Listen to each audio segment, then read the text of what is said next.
Innsmouth, stranger. Greetings, travellers, and welcome to Innsmouth. As you can see, we've brought you straight to Innsmouth Library, back into the secret room, the members-only room behind the hidden panel, because today we're taking a look at Tales of Innsmouth. I'm one of your guides, Rob Poynton. And I'm the other one, Tim Mendes. Yeah, because we've covered The Shadow over Innsmouth in the past. So we're not going to be looking at that today, but we're going to be looking at other stories and other things that are set or inspired by Innsmouth. Yeah, I think it's fair to say that this is probably one of the most widespread aspects of Lovecraft that people have picked up on, for reasons we'll be going into. Yeah, I think the only one that comes, or the thing that comes close is probably Arkham, isn't it? Yes. Yeah. But I think Innsmouth probably tops it. Yeah, I can think, was there an Arkham cycle in the Chaosium series? But yes, certainly, there was, yeah. Oh, right. Yeah. I guess Arkham, you sort of Dreams of the Witch House and the Miskatonic, I suppose, is something that people have used a lot. Yeah. And obviously it features a lot in tabletop gaming. Things like Arkham Horror and Eldritch Horror and all that kind of stuff. But even they have Innsmouth offshoots. Even Mansions of Madness has got an Innsmouth expansion set. In my world, everything has Innsmouth offshoots. Of course it does. So what we're going to start with is where Innsmouth came from and where it is and what it was based on. And then we'll start getting into some of the film, video game, literary settings and adaptations of Innsmouth. And we want to talk a little bit about the themes of Innsmouth as well, because I think thematically it's a very rich setting. I know people have to think, it's a spooky village, blah, blah, blah. But I think it goes a lot deeper than that. Yeah, and it does actually tend to have a lot of the Gothic tropes, like inheritances and all that kind of stuff.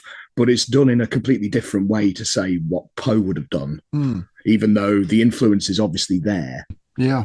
So our first mention of Innsmouth is in the story Cellarface from 1920. And it isn't in New England at all. In fact, it's in Old England.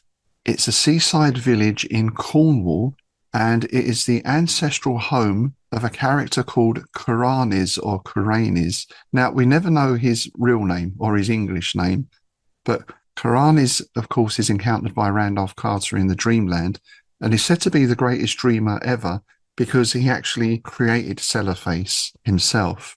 But it's quite an interesting character because although he's created this fantastic dreamland, he still yearns for his old ancestral home, Trevor Towers, back in Innsmouth in Cornwall.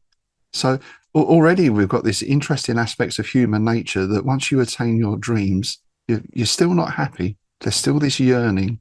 Yeah. I found that quite interesting because one of the reasons I chose Cornwall as my milieu when I was doing a Ramsey Campbell and creating a milieu in somewhere I recognised, I went for Cornwall because I was like, if Innsmouth is going to be anywhere in the UK, it's going to be in Cornwall.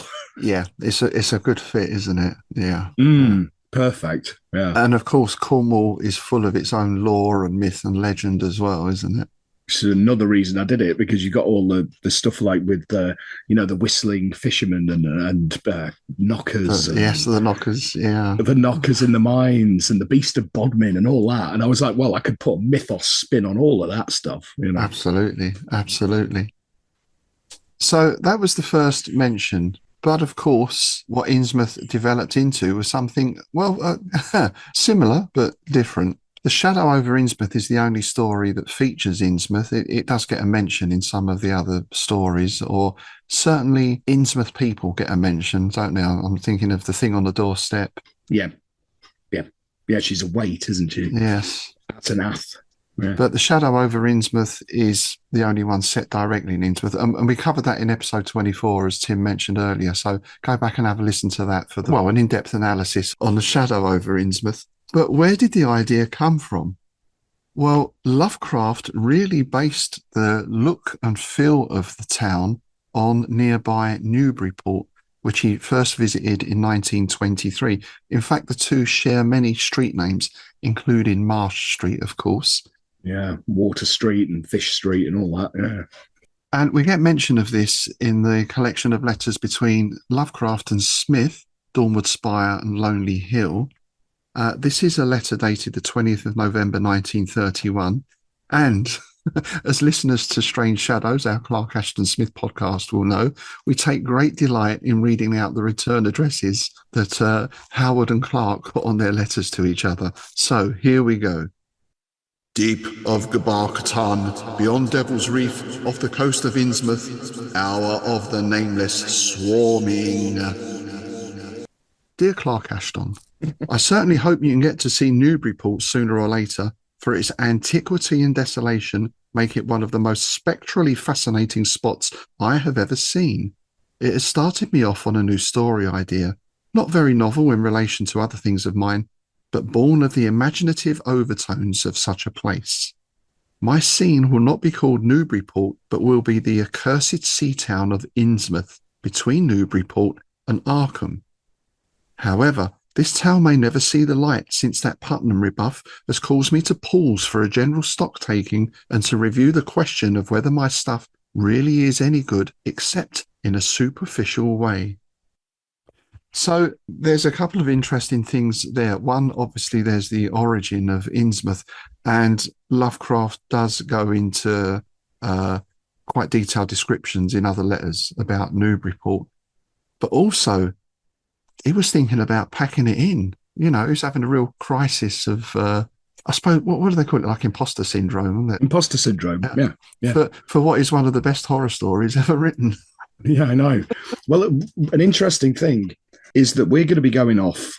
We're going to be looking at several books today, anthologies collecting Innsmouthian tales and things like that. Some of which are the Weird Shadows series of books edited by Stephen Jones. Now, the second book in the series, Weird Shadows over Innsmouth, actually contains a discarded early draft of The Shadow over Innsmouth. So this is what he's talking about. This is the early draft that he mixed, basically, and went back and did it again. Now, it's something else I found quite interesting about Shadow over Innsmouth is that both Clark Ashton Smith and August Derleth gave Lovecraft quite a lot of suggestions about the story. Yes. Yeah, I've got here, we got a letter dated February 16th, 32 from Clark Ashton Smith to August Derleth. I received the manuscript of Shadow over Innsmouth and will send it on to Wandrai in a day or two. I liked it greatly, especially in its rendering of a decadent atmosphere, and of course urged HPL to submit it to Wright. I did, however, make what seemed to be a rather obvious suggestion about the addition of a new chapter, which could be worked in next to the last with very little verbal alteration of the story as it stands. And essentially, it's the end bit. Clark Ashton Smith says that the main guy could be captured, and then they let him go without harm because they realise he's one of them. Yeah. And in a reply, which isn't in existence, unfortunately, August Derleth had made a different suggestion. But like I say, that doesn't exist. But we do have what Clark Ashton Smith said in reply to that. Your suggestion, read The Shadow over Innsmouth, was better than mine.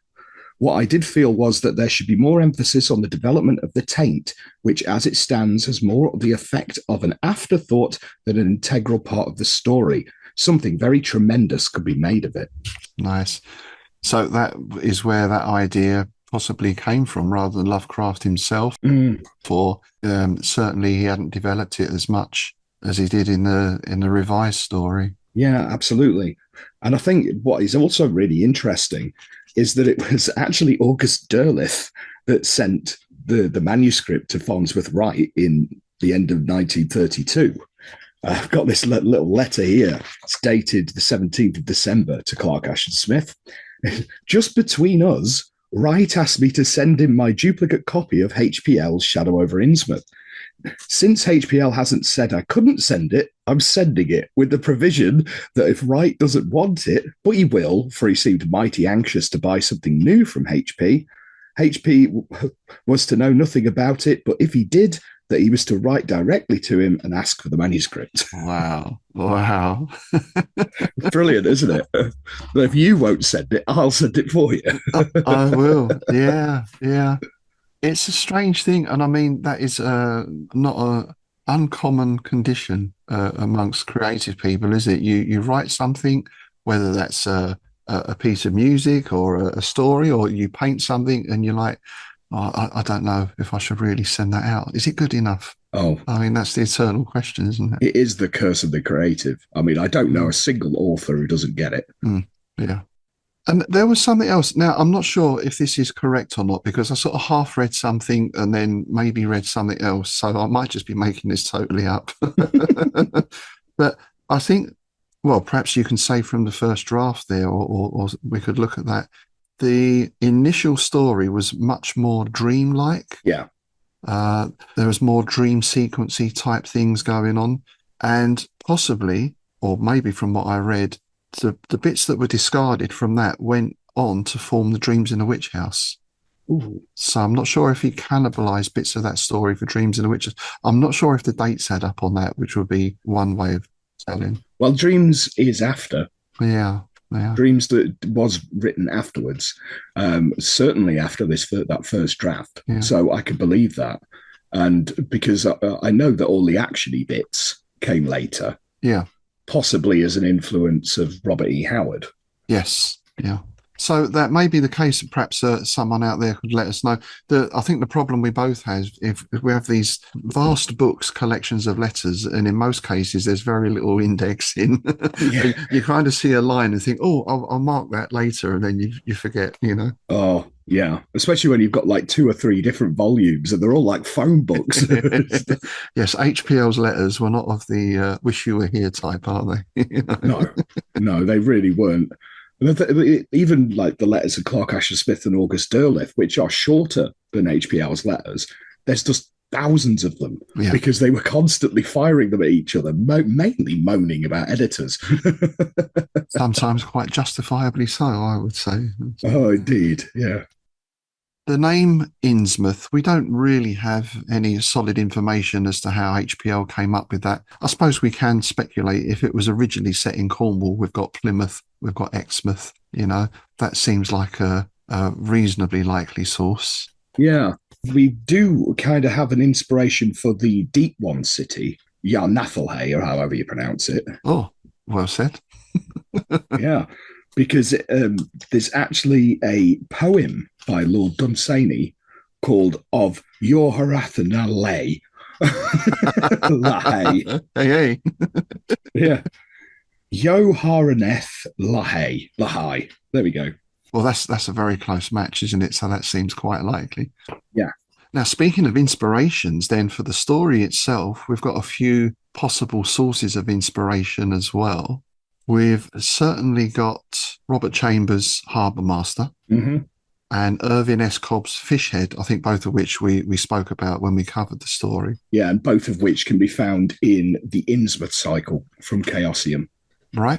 But another one I discovered, and I'm pretty sure I haven't read this one. I know I haven't read it. Algernon Blackwood's John Silence story, Ancient Sorceries. Oh, yeah. Right. Yeah. That's a man trapped in a village of semi-human cultists, basically. Yeah, it's a great story. Wow. But it's a novella. But it's a really good one. Right. Yeah. Right. So 3 possible sources, though, of course, HPL puts his own particular slant on it. But again, with that input from Derleth and Smith. So I wouldn't go as far as say a collaboration, but it's certainly a joint effort. I suppose it is a collaboration in that sense, isn't it? Well, I would see it was basically like beta readers, because I mean, a lot of people who've worked with publishers, myself included, you'll send in a manuscript and sometimes it will go off to beta readers and they'll come back. I've done beta reading for publishers. So you basically mark down bits of like, this didn't quite make sense, or you might want to say this instead of that because that didn't sound right. But, that kind of stuff. So it's basically the same thing. The circle were all doing it for each other, weren't they? They were all beta reading for each other. Oh, totally. Yeah. So it was that incredible exchange of ideas going on. They were all surfing the same wave, if I can, keep with the nautical theme. I mean, Smith and Derleth do it a lot. Like Smith will go, oh, well, why don't you try doing this on the ending?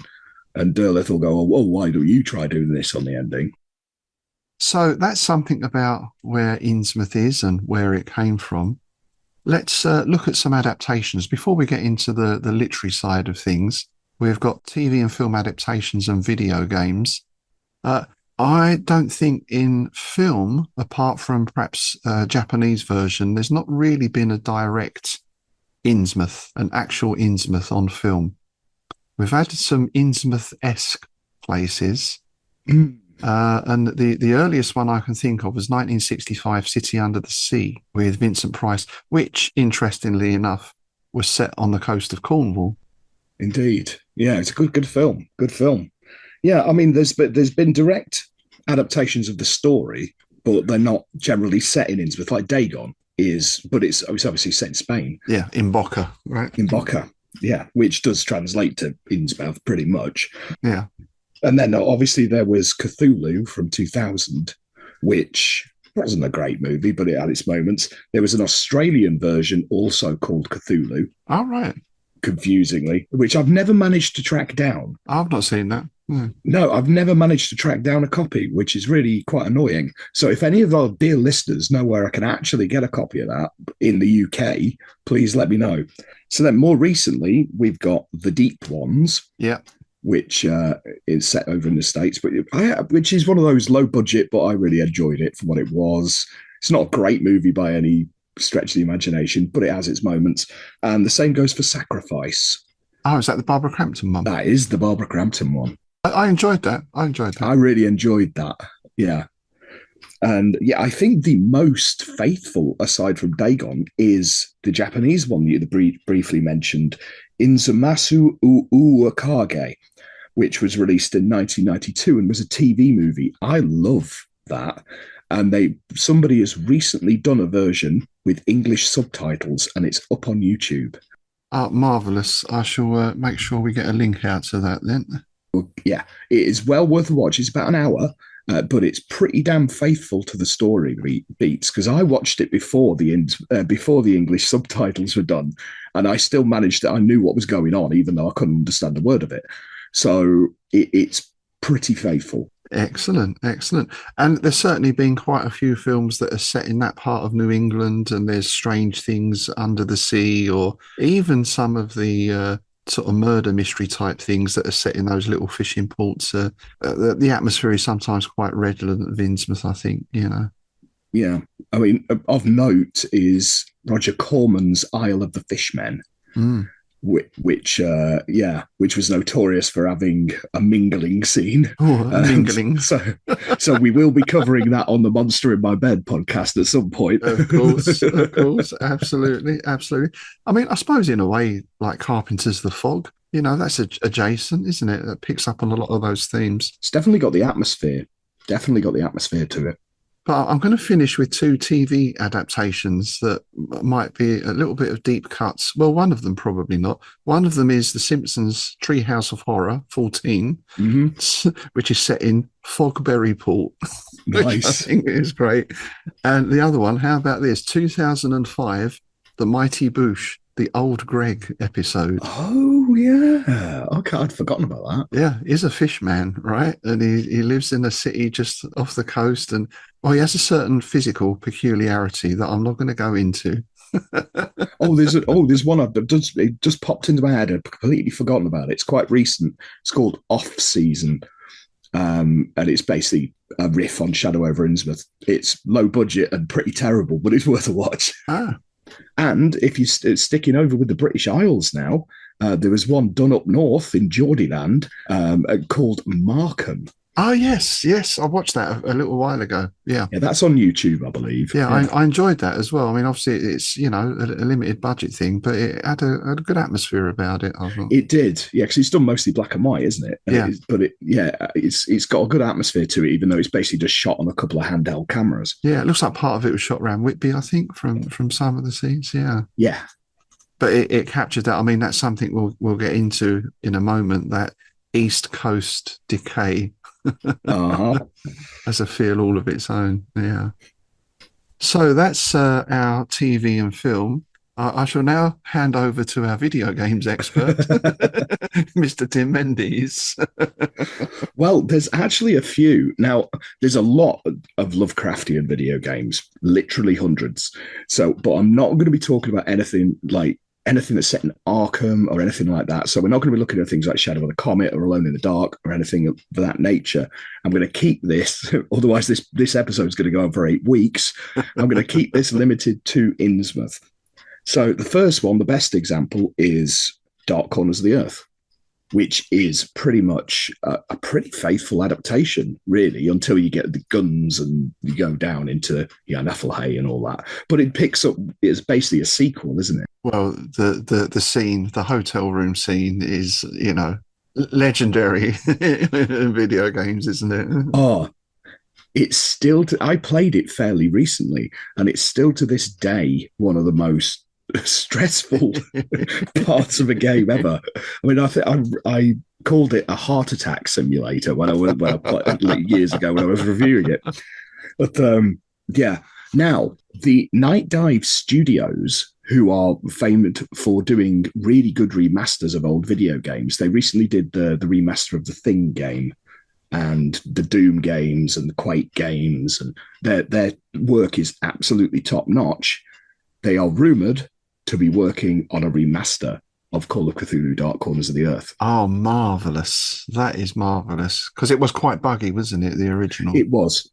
And obviously they all upscale it to HD, and they do a lot of like quality of life fixes and all that. And they come out being the best they possibly can be. Oh, nice. So, yeah.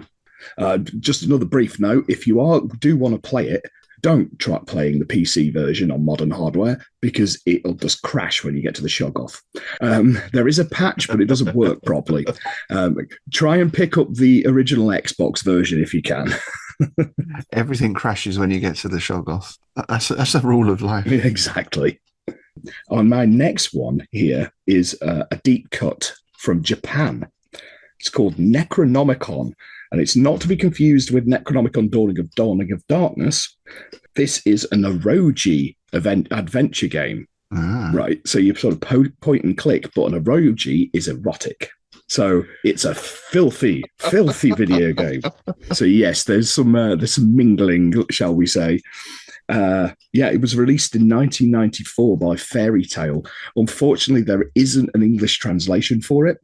But how I played it, because I used a retro, an emulator to play it, because it was released for the PC-98 and FM Towns, which were Japanese personal computers. So wow. I haven't got one, obviously. So I played it using emulation, and there is a baked-in, if you use RetroArch, there is a baked-in translator. It's not perfect, but it's good enough to play it. Right. Yeah, it's worth tracking down. It's quite interesting because it's set in Innsmouth and everything, but all the characters are done in that very Japanese anime style.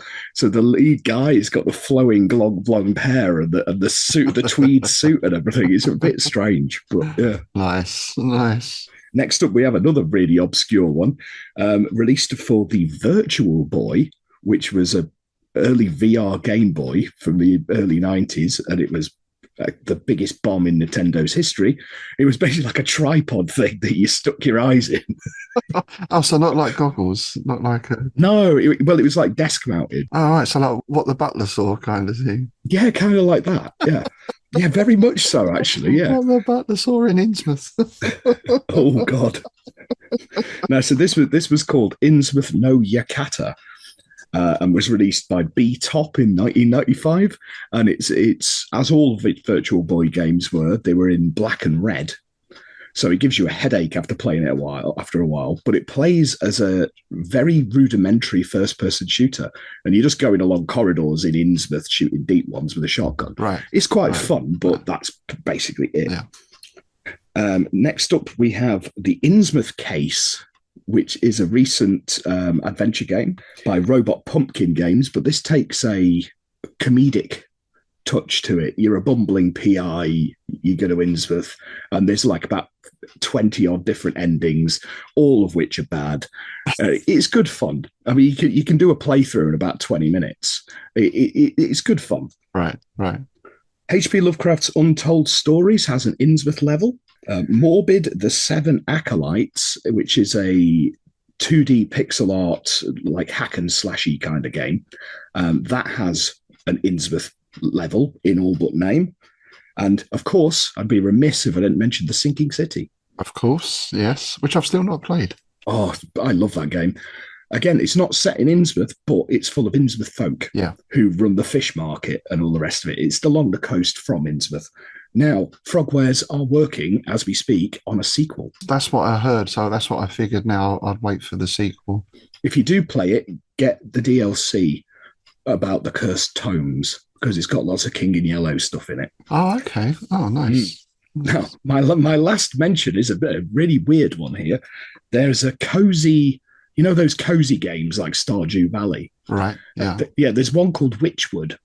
Now, if you go to the fishing village area, there is actual deep ones wandering about. Nice. How cozy is that? Random, eh? Yeah, there is others I can mention, but yeah, we'll stick with that for now. Well, I think as we've mentioned before, and certainly when we were speaking to like John Houlihan and people like that, who was very active in the early video game industry, Lovecraft is baked in across the board, right? Yeah. There's barely a video game you can think of that doesn't have a little hint of Lovecraft somewhere. Oh, yeah, well, back to text adventures, you had things like The Lurking Horror and, you know. Yeah. So what we'll look at now is some of the themes that Innsmouth throws up. We've already sort of touched on one or two of these. This idea of the decaying seaside town and the decaying community, I think this has a particular resonance with English people because as kids, for the most part, if you're of a certain age and a certain background, you often went off on family holidays to these slightly run-down places with slightly run-down B&Bs. Oh, yeah. And if you went to those places out of season, man, that was depressing. Right? Oh, isn't it? Well, I lived near some of that.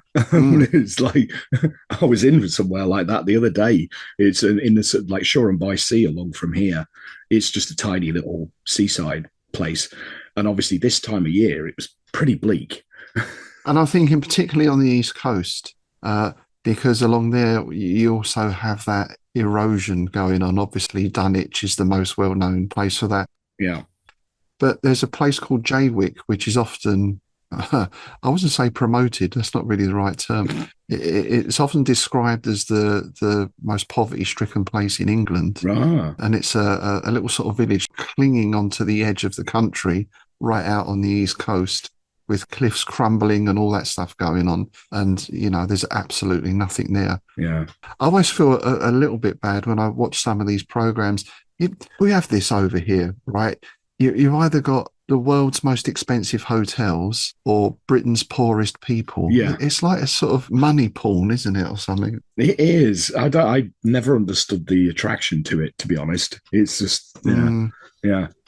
Somewhere that sprung to mind for me, if you're not looking at like Cornwall, would be the Isle of Sheppey. Oh, yes. On the East Coast. That's got that vibe as well. I played a gig there years ago. Me too. And yeah, that was a bit like a quick run along the train tracks. There's that terrifying flyover as you go across. Oh my God, that bloody flyover. That's like a bloody roller coaster, isn't it? So this place is like, I guess it's like Thames Estuary kind of thing. Yeah. It's a sandbank, isn't it, basically? Yeah. So it's already, you know, sort of at high tide, half of it disappears. And the only way in is across this road and this weird flyover that goes up and then down, and it's you get vertigo at the top of that, don't you? Kind of curves as well, doesn't it? It's on an incline. Yeah. I went over that on a motorbike once. Best laxative I've ever known. Sod that yeah, for a laugh. Not fun because you had a killer cross breeze. I think I went over it about like 10 mile an hour. Like boot little hung, just like everything firmly clenched. Yeah, exactly. Yeah, and I mean, even if you come away from the coast, I know this is something we've spoken about before, you get into your post-industrial areas. So up north or even in the Midlands, you've got your old mining towns, steel towns. And in the East End, we had like when the docks shut down. Oh, yeah. There was about 20 years of the docks just being derelict, and not just the docks themselves, but then you come back from that, you've got all the warehouses and the depots and all that. Plus all the bomb sites, you know. So parts of the country that were incredibly bleak and in this state of decay. Yeah. I guess you have them everywhere because I mean, you have it like in Australia. You got the old mining towns like Cooperadia and places like that, which are essentially ghost towns now. Yeah. And obviously in America, of course, you have all the old gold rush places, which are Yeah. you know The Rust Belt, is it? I think the Rust Belt. Yeah, and yeah. we were talking about that in Eraserhead, weren't we? Was it Cancer Alley? I think Cancer Alley. Yeah. So that's one theme. We have that idea. Then wedded into that, you have the sort of theme of the outsider, the stranger coming into town and not being part of the local community.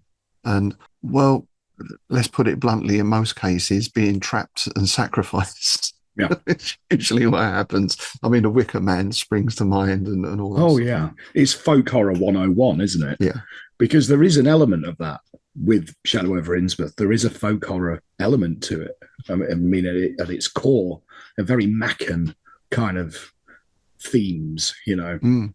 And I think within that, we get these tropes. It's so difficult to say now. Some of these tropes are so familiar. It's difficult to put yourself back in sort of 1930, 1920 and think, were these really new at the time? But of course, we have the town drunk, don't we? You know. Oh, Zadok. Yeah, my mate. Yeah. He's always up for a bit of a party, is Zadok. Yeah. And that comes down to your local knowledge, right? Or, as you call it, yokel knowledge. Yeah. Which I love the yokel knowledge character. He's such a well-worn trope in horror. You know, I mean, you can instantly think, can't you? Friday the 13th, it's the old drunk guy that comes out of the petrol station and waves a rabbit foot at him. Yeah. You know? Yeah. Hammer horror, they've all got it. Oh, totally, yeah. Don't going up to the castle. Well, American Werewolf, innit? Don't go on the moors. Yeah. I suppose that was a pre-Lovecraft thing because M.R. James is full of it, right? And even Dracula, I guess, to some extent. Oh, yeah, the inn. Yeah. The inn bit, yeah. They're pressing crucifixes on him and all that kind of stuff, aren't they? Yeah.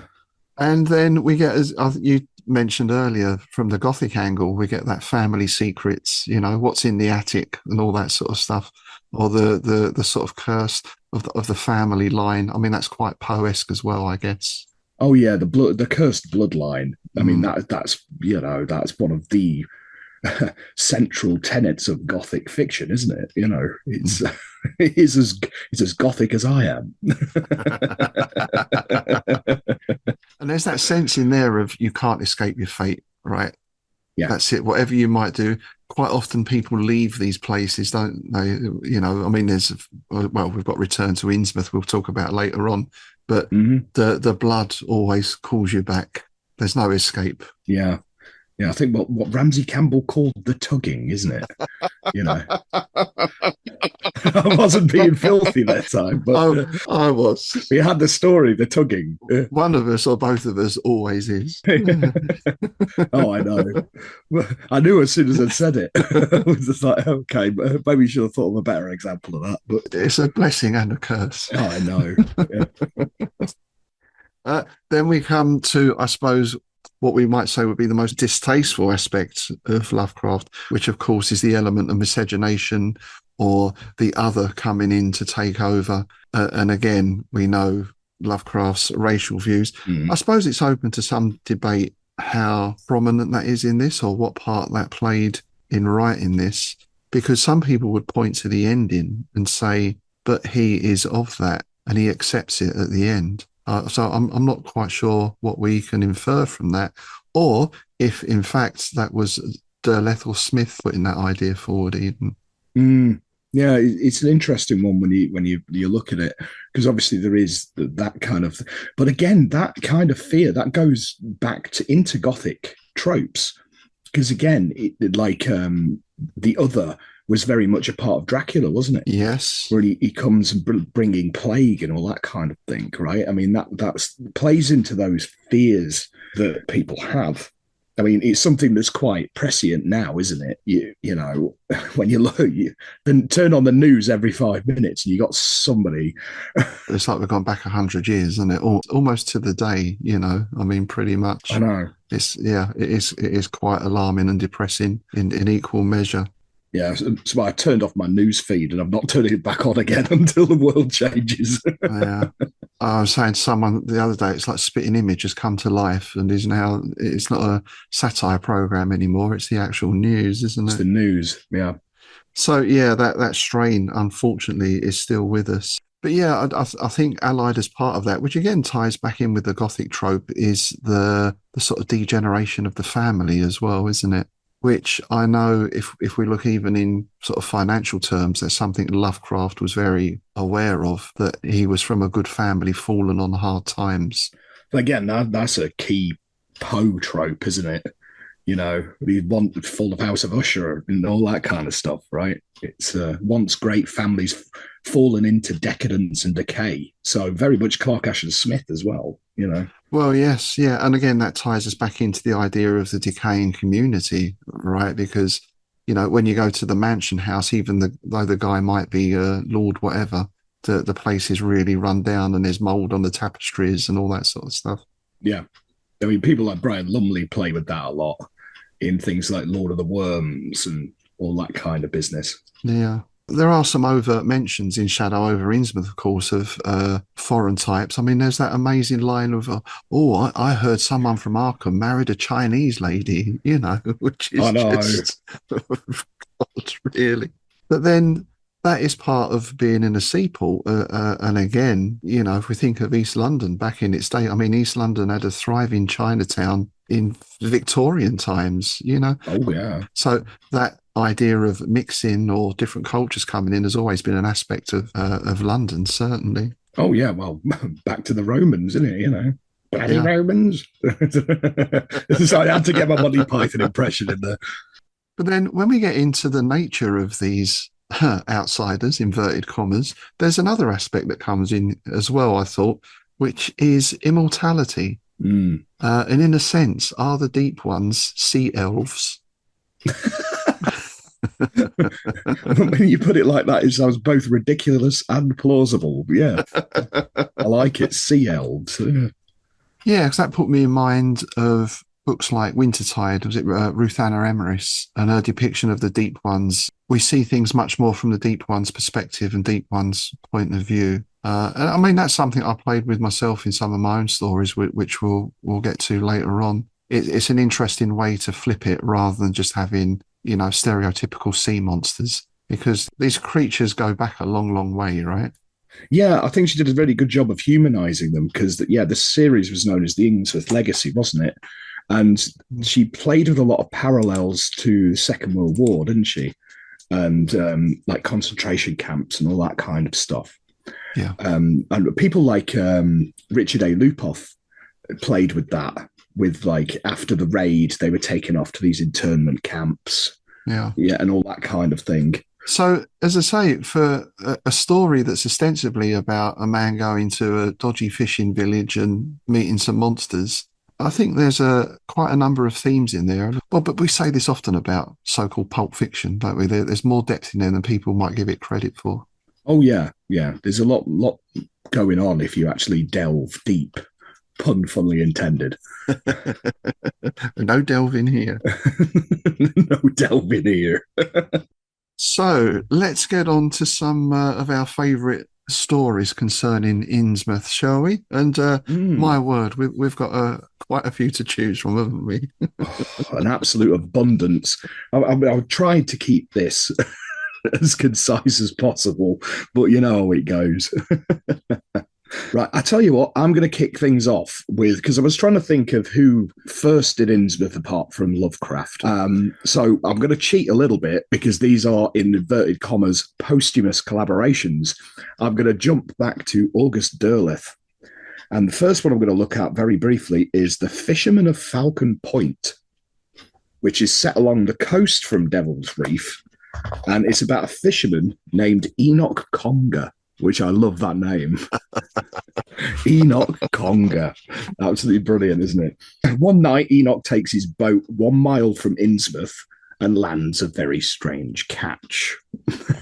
Got a little excerpt here for you, so here we go.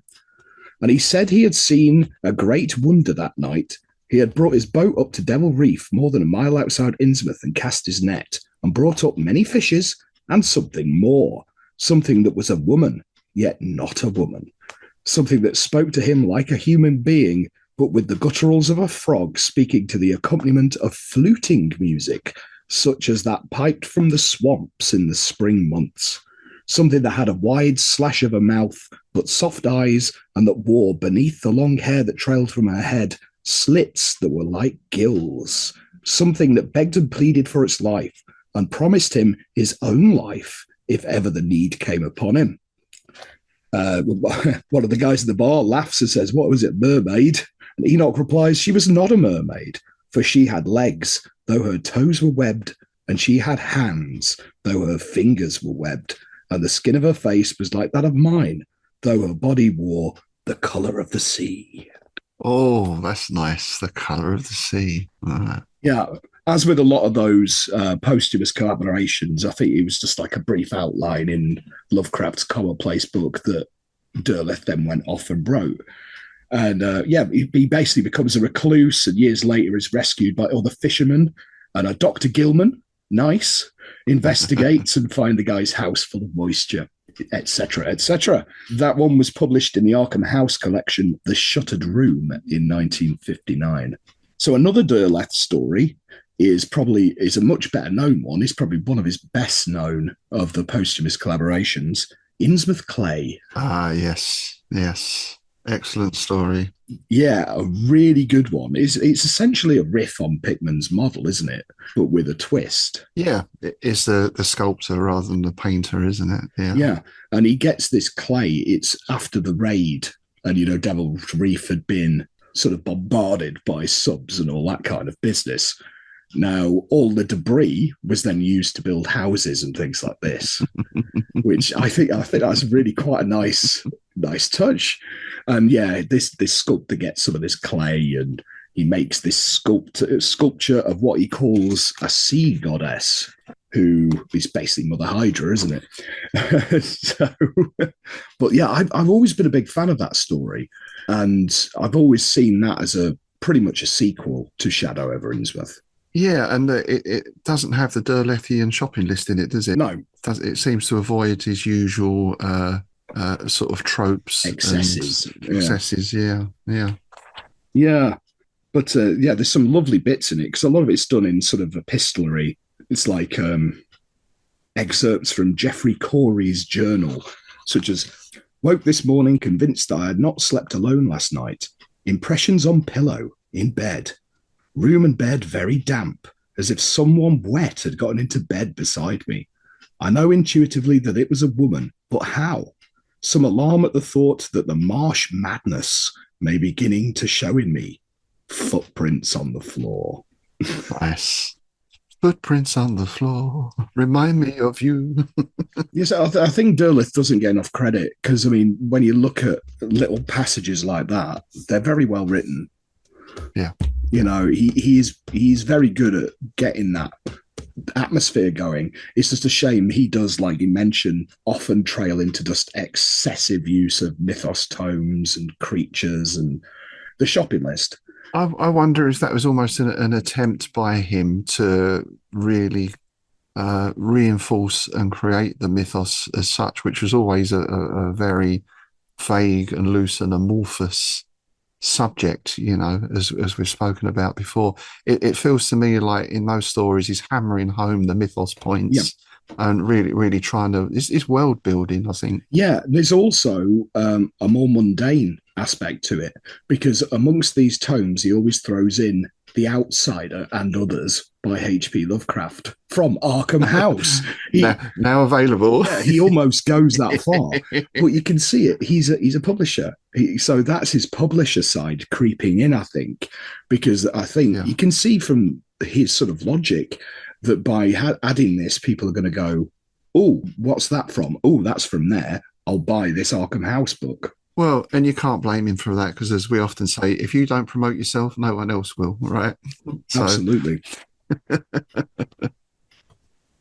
Now, that story, Innsmouth Clay, is also in Shadows over Innsmouth, which is part of a trilogy of anthologies, Shadow over Innsmouth, Weird Shadows over Innsmouth and Weirder Shadows over Innsmouth. I often wonder what number 4 was going to be called. Actually, there is a mention of that in one of the afterwards. Yes. I just want to give a shout out to Stephen Jones here, because Stephen Jones compiled these anthologies, and he's a name you don't hear spoken of much in weird fiction circles, but he's had a very interesting background and has worked on a huge amount of books. He's the winner of 2 World Fantasy Awards, 2 Horror Writers Association Bram Stoker Awards, the International Horror Critics Guild Award, and a 10-time recipient of the British Fantasy Award and a Hugo nominee. So I'll just read out some of the books that he's been involved in and putting out. There's a huge list here. The first 3 Hellraiser movies, the adaptations, 100 Best Books of Horror, the Best Horror, Fantasy Tales, Gaslight and Ghouls, H.P. Lovecraft's Book of Horror, the Anthology of Fantasy and the Supernatural, Dark Terrors, Dark Voices and Fantasy Tales series. He's written the Illustrated Vampire Movie Guide, the Dinosaur Movie Guide, the Frankenstein Movie Guide, and the Werewolf Movie Guide. Compiled the Mammoth Book of Terror, Vampires, Zombies, Werewolves, Dracula, Shadow over Innsmouth and the other series, Carl Edward Wagner anthologies, the Vampire Stories of R. Chetwynd Hayes, James Herbert. I mean, the list goes on and on and on. A huge amount of work that he's been involved with.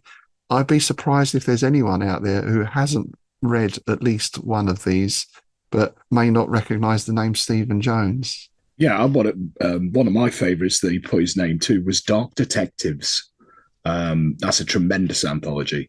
There's quite a few Cthulhu mythosy tales in there, but people like Kim Newman and stuff like that. But it's all occult detectives. It's really, really well worth tracking down. I nearly had to jump in there then when you went werewolves, zombies, vampires. Oh my! Sounds like a good night out to me. Yeah. And so anyone who hasn't got them, these Shadows over Innsmouth collections really are worth getting. They're really excellent. And I think certainly in the first one, is it all British authors apart from the Shadow over Innsmouth? Oh, actually, technically, there might be, because I keep thinking Caitlin Kiernan is from the States, which is not. It's from Ireland.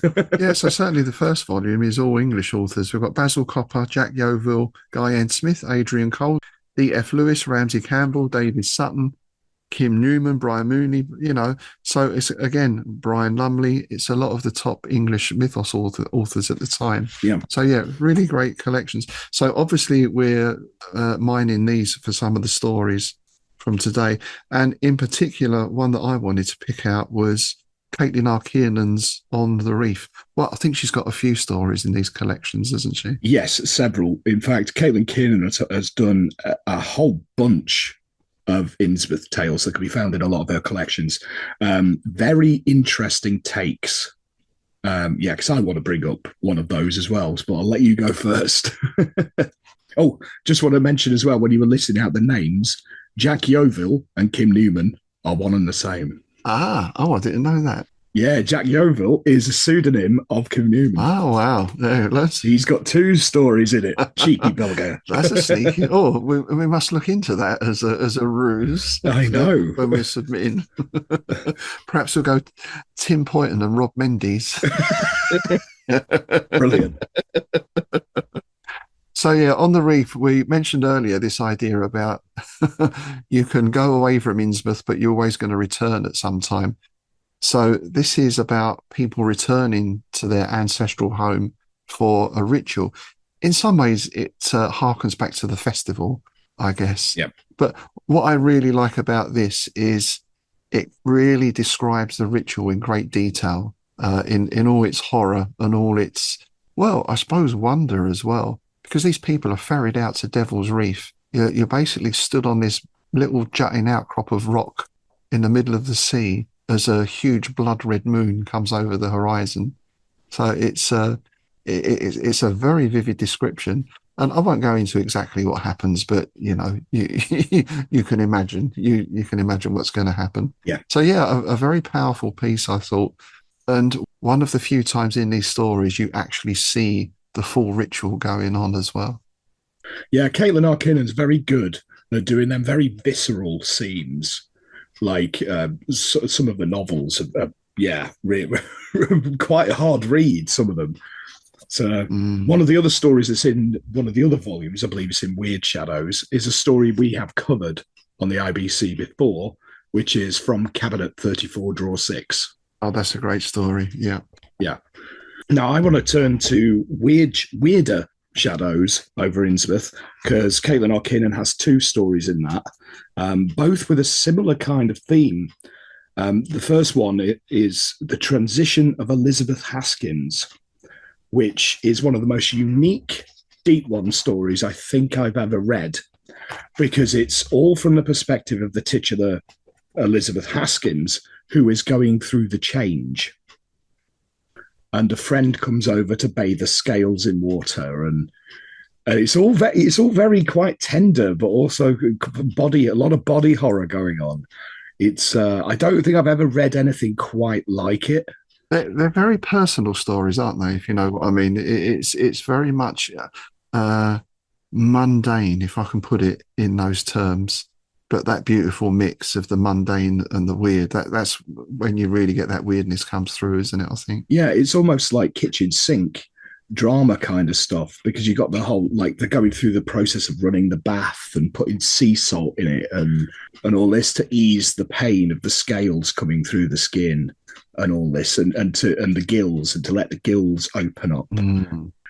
So yeah, it's really, really, it's quite a touching story in a way, but also deeply, deeply strange, which I think is a testament to how good a writer Caitlin Kiernan is. The other one in this volume is called The Fish Bride, which is basically a similar take, but from the other way. It's basically about a guy who falls in love with a deep one. Now I see them kind of companions to each other in that respect. I was just thinking as well, that makes me harken back to a couple of films we missed. Was it Cold Skin? Oh yeah, Film with the two guys in the lighthouse. The Lighthouse. Yeah, and the deep one-ish creatures come out, and Yeah, of course, The Shape of Water as well. and The Shape of Water. Yeah, so I suppose again, not Innsmouth specific, but certainly adjacent. I do wonder if whoever came up with The Shape of Water had read any of Caitlin R. Kinnon's stuff. I'd be surprised if they hadn't, to be honest. I'd be very surprised if they hadn't. So for my next story, I'm going to our old friend and recent guest on our 100th episode, Mr. Ramsey Campbell, with a story called The Winner. So this is that idea of going into the strange community.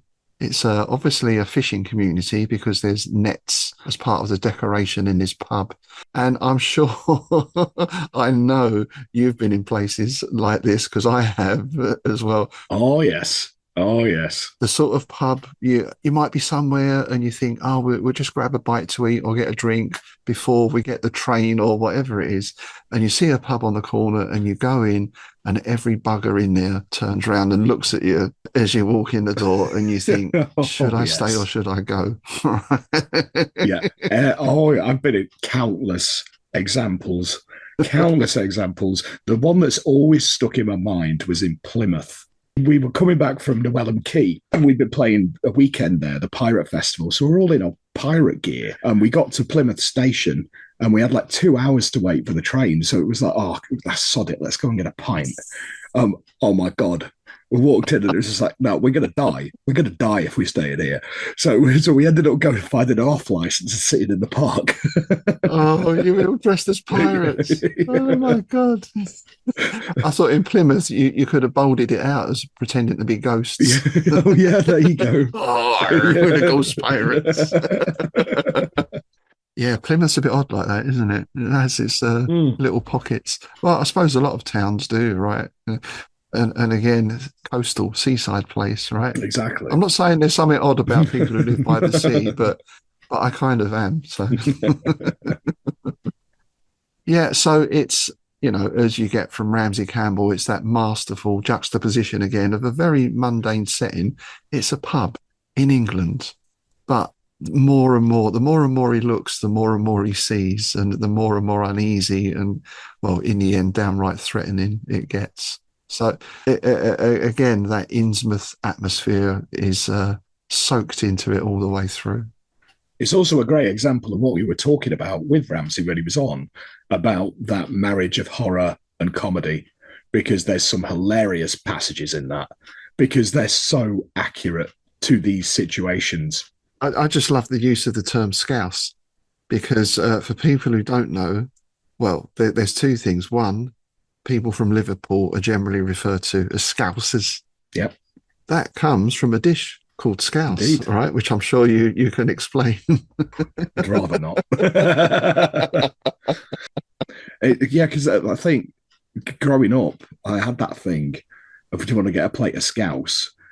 And then you'd have, oh, the Scouser down the road. Because obviously I grew up in Cheshire. It's up, it's up the road. It's up the road, right? Yeah. Cool. Yeah. While we're on the subject of Ramsay Campbell, another of the stories that he has in these tomes, it's the first one, Shadows over Innsmouth, is The Church in the High Street, which, as we mentioned during the interview, was the first story he ever had published by Mr. Derleth. Yes, indeed. Yep. And interestingly, if you pick up the revised collection of The Inhabitant of the Lake, I'm going off the Drugstore Indian version, which is beautiful with the French flaps and all that kind of stuff. It's a beautiful, beautiful book. But in the appendices, it has the original version of the story, which was called The Tomb Herd. Nice. So in this version, it's still set in Lovecraft country. Oh, wow. It's before the changes. Yeah. It's the original version. So yeah, it's well worth picking up. There's a couple of those that are included in this, like the Tower from Yuggoth and things like that, that were then redone in Severn Valley. My next choice is Return to Innsmouth by Guy N. Smith. Now, I know we've got something in common here. Now we're talking. So Guy N. Smith was one of those waves of paperback writers who came out, I guess, sort of late 70s. James Herbert, all that kind of time, and he wrote things like The Crabs.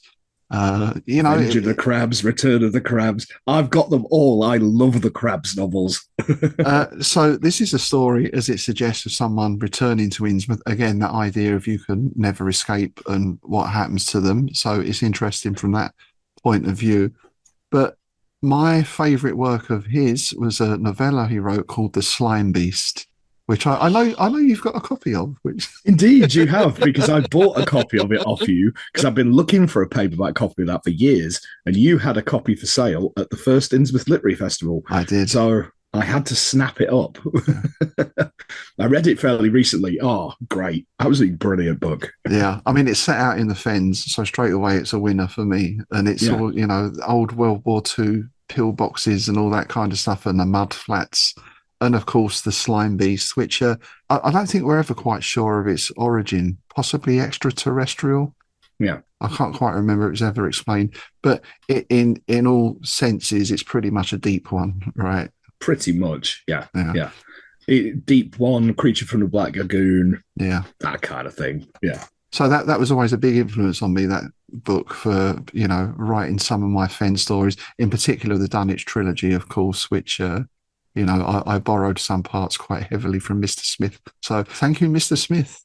Yeah, I really love that story. I mean, there's the whole bit where they're trying to deal with the Slime Beast threat. So what do? They all go to the pub. It's like a precursor to things like Shaun of the Dead. And did you ever see Grabbers? Oh, yes. The Irish one in the pub, that the only way they could stay alive was to stay drunk, because they couldn't get you if you were pissed. I love that movie. Absolutely bonkers, but I love it.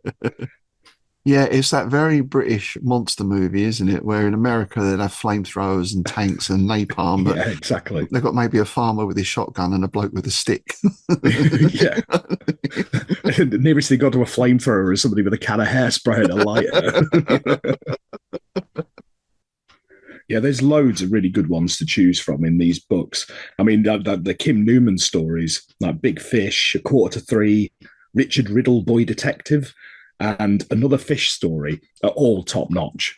And again, I've got that comedy thing going on, but they're all very, very British takes, similar to what I do, actually, similar to how I do the mythos. It's a very British take on the mythos. It's like some idiot finds a thing, that kind of way of doing it. But one of my favorites in the Shadows book is by an author that I've never read anything else by, even though he's been around quite a while and written a lot of novels, but I've just never got around to reading anything else. And that's The Hagstone by Conrad Williams. Yeah, for some reason, it's always stuck with me. It's about a guy, he goes on holiday. It's one of these rundown fishery villages like we're talking about, and he finds a hagstone. And it's like that typical thing of like you peer through the hagstone, Now, you see, I actually used to wear a hagstone around my neck. So that's probably why really? Yeah, I've still got it somewhere. So I think that's always stuck with me for that reason. But it's a beautifully atmospheric piece of writing. It's well worth delving into that one. And there's one more choice I'm going to make, and that is You Don't Want to Know, which is a great title for a Lovecraftian story anyway.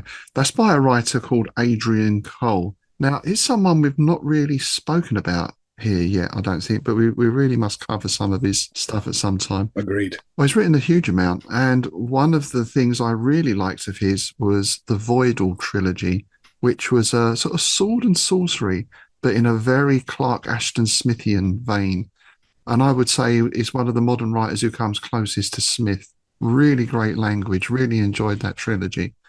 But here, this is much more down to earth because it's obviously the Innsmouth setting, but this is your private investigator story, Nick Stone. So it's your hard-boiled PI type story, but with that Innsmouth background. Very nicely written, very good story. Yeah, I'd agree. He's done quite a lot of mythos fiction. I've got a couple of collections kicking around somewhere. So yeah, we'll have to have a delve into at some point. Now, somebody else we'll probably have to delve into, maybe not this guy himself, but maybe his father, which I'll get onto in a moment. This is the last one I'm going to look at today. Turning now to the Innsmouth cycle from Chaosium. And of note here is the story The Innsmouth Head by Franklin Seawright. Now, Seawright is the son of Richard Seawright, who was the correspondent of H.P. Lovecraft and the creator of the Elkdown Shards. Oh, marvellous. Oh, that's which is, cool. One of the more obscure mythos texts. Yeah. If you're interested in him, there's actually a book called Those Dreadful Elkdown Shards, which collects Richard Seawright's mythos fiction, his letters with H.P. Lovecraft, and a couple of stories by this chap, Franklin Seawright. Now, this story, it follows a kind of similar path to Innsmouth Clay, but it's about a guy who he's a trophy, like a fisherman, and he catches a deep one, and he sends the head off to a taxidermist. So he's hanging a deep one head on the wall kind of thing. And the taxidermist freaking out, like, get it out of my shop, all this kind of stuff. And then obviously strange dreams ensue and all this kind of business. It goes, where you'd kind of expect it to go, but it's a really well written story. And it's good fun. It's a really good fun, pulpy story, Yeah, it was first published in the Dark Messenger Reader number 5, which is one I've not heard of, but that's another fanzine similar to Crypt of Cthulhu. Obviously, the Dark Messenger being Nyarlathotep. Yes. I'm just wondering if we should do an episode at some time on the fanzines as well, I think we should, yeah. Dagon and, Yeah, Crypt of Cthulhu. There's a lot of interesting stuff there. That one that Pugmire did as well. People like that, Yeah. Okay, so that's a roundup of just some of our favourite Innsmouth stories. I mean, as you said, there's at least 4 collections there to work through before you even get started. Well, 5, because there's a sequel to the Innsmouth cycle called Tales Out of Innsmouth. Oh, right. Well, there you go. So Innsmouth keeps expanding. Yeah, speaking of the expansion of Innsmouth, didn't you do well, I know you did, because it's the first thing of yours I ever read, which was Innsmouth Echoes. Yeah. I thought, Innsmouth is such an interesting setting and an interesting concept, and it has all these different layers to it, as we've discussed. So I thought it would be interesting to do a collection based on the theme of Innsmouth, because one little tagline I came up with is Innsmouth is not just a place, it's a state of mind. So you can transfer that Innsmouth aesthetic into anything. I mean, much as you can with most of the mythos stuff. It can be a Western, it can be sci-fi, it can be some sort of romance, perhaps. Indeed. But I thought it'd be interesting to have a collection based around those themes. Some of the stories are set in Innsmouth. There's a U-837, which describes the visit by a German U-boat in World War II to Innsmouth because they believe that the locals have possession of a certain type of secret weapon that could turn the tide of the war, which they sort of do. But yes, well, I won't give away how that one ends. But if you can imagine being in a U-boat just off the coast of Innsmouth, then, you'll get some ideas of what goes on there. And the other one was Innsmouth Marina. I thought, what would happen if yuppies wanted to go in and redevelop Innsmouth in the 80s? So that's their story, basically. And Innsmouth, although it looks very dilapidated and run down, has still got some people living there. Well, I say people, Yeah, I haven't done it. Well, I've only done a couple of things specifically in Innsmouth, but Bettles Cove is basically my Innsmouth. So I basically went down the Ramsey Campbell route. Actually, more like Brian Lumley, like with stories like Dagon's Bell and things like that, which is very much an Innsmouth thing, but in the UK. I mean, he did a load, like the novellas Taint and Hagopian and all that Return kind of of the stuff. Deep Ones. Yeah, absolutely.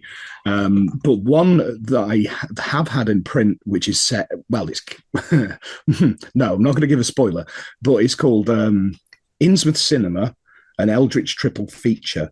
And I do one of the novelettes in it. And it's following like a B-movie dynasty of Deep One movie actresses. Oh, brilliant. And I did the modern, I say modern, I did the sort of 80s VHS low budget schlock thing, which was the third in the sequence. So yeah.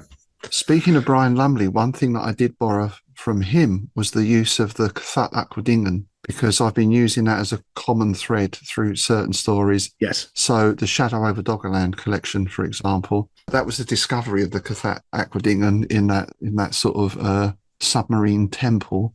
And then it pops up even up into the modern day with my my investigator Lethbridge. And I think it's even in the Dunwich trilogy as well. It crops up with that. Indeed. So it's nice to be able to thread that common theme throughout a lot of different stories. Again, whatever time or setting, you can make some reference back. And I think that's what Lovecraft said, wasn't it? You have reality, but then you drop these little fictional elements in, and it adds to the depth of the story, and people aren't quite sure what is real and what isn't. Well, funnily enough, that's something I did recently with the Elddown Shards. I stuck it in one of my Eugene Angove stories. There was it was just a box of books kind of thing. And amongst the real world books and the real world occult books, there was a translation of the Elddown Shards, which I thought, if anybody gets that reference, I'm happy. So, yeah, I also touched on one of my favourite musical eras with Innsmouth Acid, set in Boston in 1967 or 68, I think it was. And that idea of immortality, I think it's the last but one story in there, Do You Want to Live Forever, is the idea of eccentric billionaire. My God, this is all going to start sounding quite prophetic. You've been predicting the future. Well, I thought if they discovered Deep Ones and their serial longevity, they'd want some of that, wouldn't they? Oh, yeah. So imagine if they captured a Deep One, the sort of things they'd be doing and trying to get off of it. And a scientist is brought in to sort of take part in these experiments, and she objects to what is going on, and things develop from there. And again, I wanted to bring out that aspect of the Deep Ones of, well, you're poisoning our environment, man. So yes, again, because I'm sure you feel the same. It's very easy to, with any of the Lovecraft stuff, to go, oh, tentacles, we'll have a fight, chainsaw of the tentacles, shoot the Deep One in the face, blah blah blah, which is okay. I don't have any issue with that. Oh yeah, but it's nice also to break out of that sometimes as well. Yeah. Well, actually brings me to one I've just thought about now, which is by Elizabeth Bear. It's called Shoggoths in Bloom. It's a fantastic novella. And it's basically about a conservation site, and they've got shoggoths in this conservation site thing, and they're monitoring shoggoths in their natural habitat and all this kind of stuff. It's just a really cool story. Nice, nice. So that brings an end to our little trip around Innsmouth Towers. I can hear Mr. Sergeant pulling up in the bus outside. Time for us to leave. Do check your pockets before you go. You know what those books are like in Innsmouth Library. They do have a habit of trying to sneak out. The out-down shards are quite difficult to spot, as you know, they're in lots of little pieces. Little bits, yeah. They reassemble outside. So it would be very interested to hear, dear listener, of your favourite Innsmouth stories. Have you used Innsmouth as a setting in any of your works? Are there any adaptations that we've missed? Or video games? I doubt there's any video games that Tim has missed. Because... there is, because that doesn't, like I say, we'll be here all week. Yeah. And speaking of dear listeners, we've had some correspondence in as well from listeners and patrons. And our first refers back to our 100th episode last time, where, of course, we had that great chat with Ramsey Campbell. And it's from Mark Griffin, our friend from the 30 Plus Minutes with H.P. Lovecraft podcast. And by the way, Mark and the guys joined us on our recent Strange Shadows episode, where we're discussing Smith's Colossus of Elorn. In fact, we're discussing that over 2 episodes. It's quite a long story, and we had a lot to chat about. Mark writes, Happy 100. Ramsey Campbell is always a joy to hear. He has such a wealth of yarns to tell. He could talk for hours and never bore a soul. May he be around for the 200th episode. I aim to read more of his Universal Monsters novelizations. In The Wolfman, he made the fog a character unto itself. And then he goes on to speak about The Hunger, which was this series involving David Bowie, I believe. Yes, indeed. Where they one of the adaptations was of one of Ramsey's stories. The Hunger is available to watch through Amazon Prime, though Ramsey's story, The Seductress, is not included. What is the deal with that? The box set is for sale on DVD and Blu-ray. I can't tell if Seductress is included or not. So I think I added that link into the episode. If not, I will put that link, the Amazon link, down below, and also the link to the DVD and Blu-ray as well. So yeah, thanks for that, Mark. And totally agree with Ramsey. Is just great to chat to. Very interesting chap. Indeed. Next off, we're shooting over to YouTube, and we have a message in from Heather Miller. Really enjoying the episode, especially the section on the Three Stooges. Not something I expected from him, especially his explanation about The Shining. I quite agree with his and Bridget Fonda's take on the Stooges too. They are too frequently relegated to children, or maybe not anymore, given that we can't hit people on the head with mallets. More's the pity. That's a sentiment I share, especially at the minute. Yes, indeed, Heather. Yes, well, I'm reminded of a meme including a frogman and a mallet. You know what I mean. Yeah. Well, talking about the Innsmouth look, eh? Oh, absolutely. The MP for Innsmouth on scene. Yeah. It's not that he's there very much, but anyway. Yeah. Also on YouTube, Max I Am. Congratulations on 100. Love the interview. I also can't help but to thank you for introducing me to weird fiction. I'm 23, so I grew up with creepypastas and SCPs, but somehow never came across any of this. You make it all very fun and accessible. Thank you, boys. I can't wait for episode 200. Well, that's really nice. That's really nice to hear. Yeah. Awesome. Thanks for that. That's great that, you know, we can turn people onto this stuff. Yeah. Because some of it is pretty obscure still, I guess, really. Oh, it is. But we're kind of obsessive types, aren't we? That go delving in places we shouldn't delve. Yeah. It's that monomania that comes along with weird fiction, isn't it? Oh, totally. Yeah, we're our own unreliable narrators. Our next one is from Vlekistan. Great. A lot of interesting topics there. Thanks. Also from Mike Hinger 6566. Love your work, guys. Happy 100. Big fan of Mr. Campbell here. And finally, on episode 100, it's a message from Niels, our Auburn correspondent. Oh, wow. I just picked up a copy of Dark Heart, Dark Mind and didn't realise it had Ramsey Campbell's first story. Yes, indeed it does. Yeah, as we mentioned it earlier, the church in the high street. Yes. Okay, jumping back to episode 99, which was Eraserhead, we have another message from our Auburn correspondent, Niels Hedgelin. Would you say trying to get out of the Innsmouth mill before the shift starts is like swimming upstream? I bought a film magazine Lynch special when June came out. The Eraserhead article freaked me out so much I'd completely skipped over it when looking through the magazine later. I almost did the same and didn't listen to your episode, but figured it wouldn't be so bad now. Nope, still freaked out. Yeah, Eraserhead has that effect. I think, although I've seen it, that must be about the fourth time I've seen it. Yep, still freaks me out. It is definitely the freakiest film ever, that one. Yeah. Yeah. A little technical detail here from Rick Kennett, 143. The Eraserhead is part of the magnetic head assembly on a reel-to-reel tape recorder. Yeah, I didn't know that. Of course it is. Yes, of course it is. Oh, I did. I should have remembered. I'd just forgotten about that. Yeah. Because I remember. I think it was Genesis P. Orridge banging on about that when in the documentary I watched about Throbbing Gristle. Right. Right. And episode 96, we covered Nosferatu. Have you seen the new Nosferatu yet, Tim? I still haven't, no. You want to hurry up because Nosferatu 3 will be out soon. So there we go.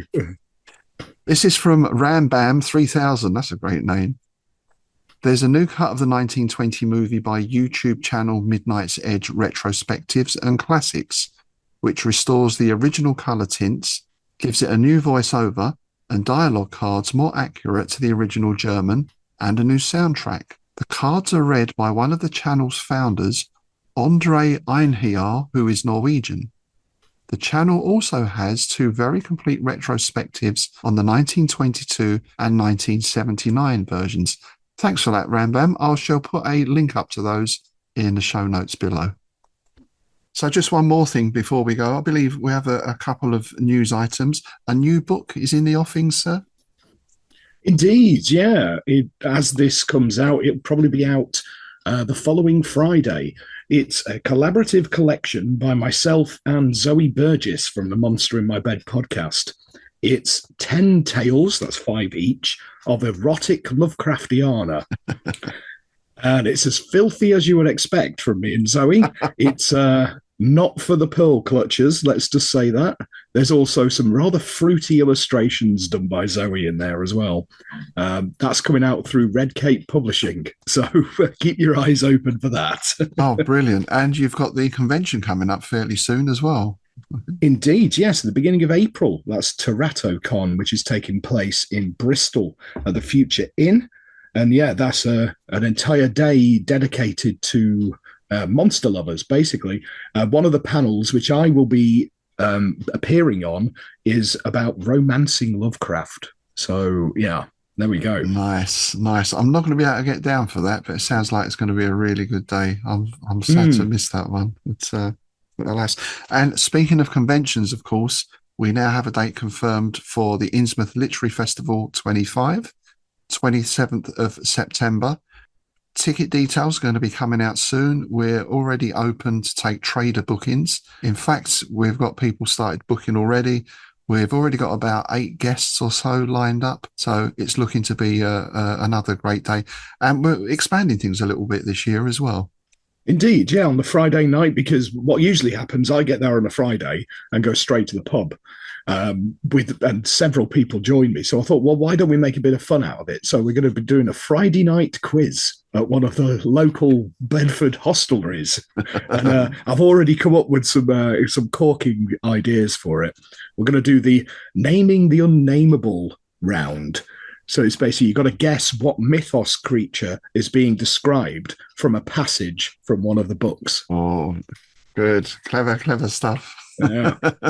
And of course, as well as the day with our panels and guests and traders and gaming and all the rest of it. There'll be some book launches again this year as well. There'll be Innsmouth After Dark with some live entertainment and a set from certain DJ Mendes. And we're just looking to arrange with the local games club if we can do some extra gaming on the Sunday. So hopefully we'll be able to get some longer RPG sessions in on the Sunday as well. But keep an eye out on the website at innsmouthgold.com for details. And we'll be making announcements as we go along, of course.